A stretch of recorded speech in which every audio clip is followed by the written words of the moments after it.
How would you like to own a piece of internet history? Twitter co-founder Jack Dorsey is selling his first ever tweets.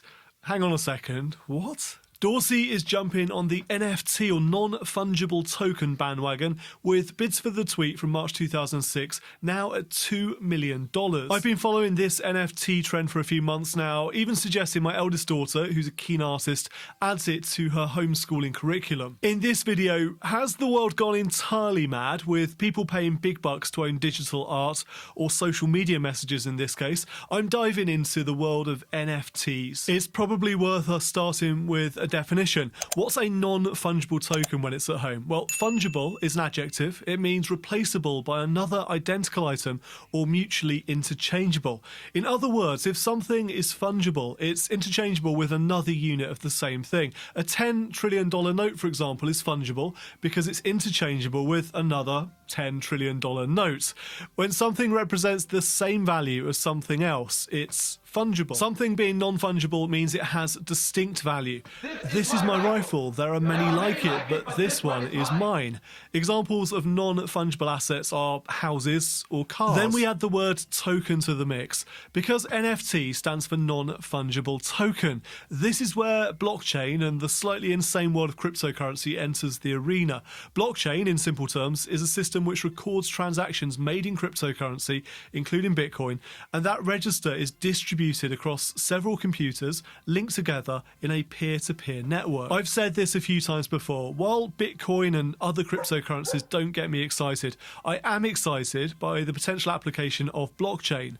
But sticking for a moment with our definition of a non-fungible token, well, Bitcoin is an example of a fungible token. One Bitcoin is one Bitcoin. It's interchangeable. A non-fungible token then creates a digital certificate, the record of which is stored on the blockchain, which represents a unique or non-fungible asset.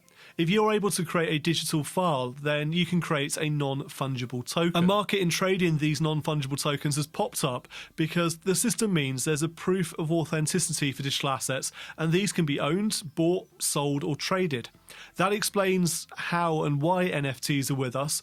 That they are changing hands for such ridiculous amounts of money is best explained by the world of cryptocurrency being batshit crazy. Digital art is where I first came across NFTs. It's a popular use of them, and it was specifically a series of digital artworks called CryptoPunks. If you thought that Jack Dorsey's first tweet being sold for $2 million was nuts, wait until you hear this story. CryptoPunks are one of the world's first non-fungible tokens, released back in June 2017 using the Ethereum blockchain. 10,000 unique CryptoPunks were generated using blockchain to ensure they are digitally scarce.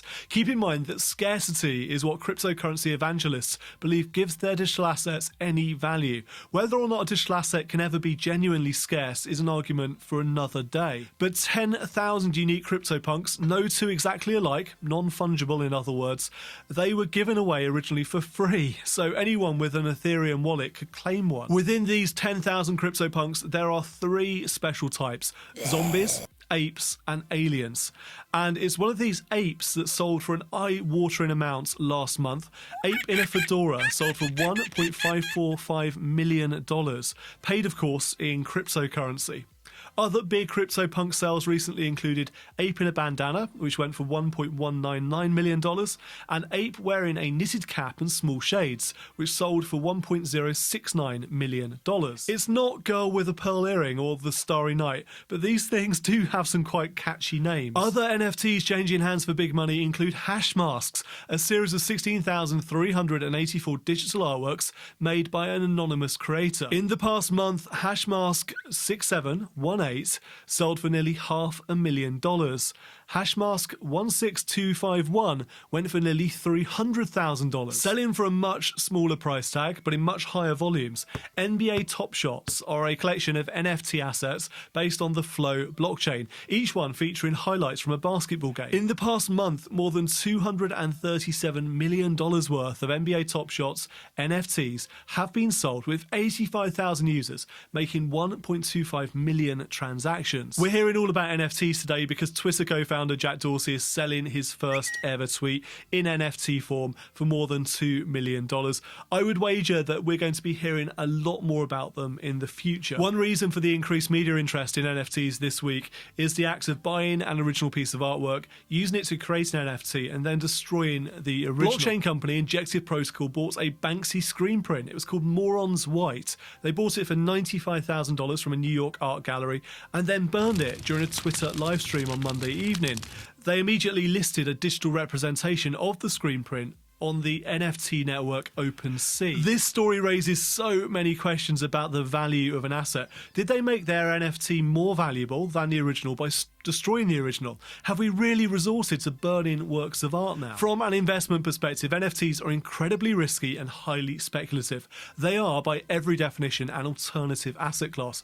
We cannot and should not attempt to predict how their price will behave in the future, or how it might or might not be correlated to other investment types. The greater fool theory explains that you can make money from any asset, even those with questionable value, by selling them at a profit at a later date. In short, there will always be someone, a greater fool, who is willing to pay a higher price for what you have.